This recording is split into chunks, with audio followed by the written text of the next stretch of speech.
Certains ont parfois tellement peur de se tromper, de ne pas faire la volonté de Dieu, qu'ils deviennent craintifs, frileux.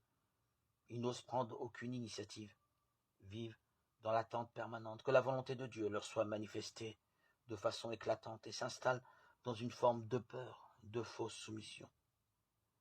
Cependant, c'est leur volonté qui va mettre en œuvre la volonté de Dieu.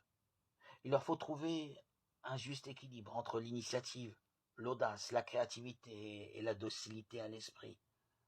Cela s'apprend, s'expérimente. D'autres ne peuvent supporter l'angoisse d'une certaine incertitude et voudraient l'assurance absolue qu'il soit établi dans la volonté de Dieu. Au moment de prendre de grandes décisions, il est indispensable de se faire aider, en sachant toutefois que personne ne peut discerner pour l'autre et qu'il appartient à chacun de discerner son propre chemin.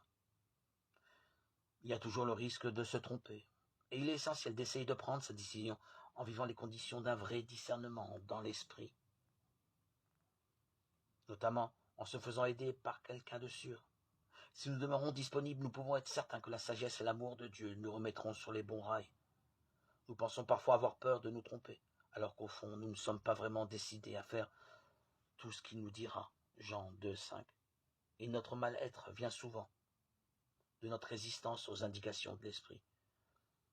Il suffit souvent de cesser cette résistance et d'entrer dans une totale docilité du cœur pour être pacifié.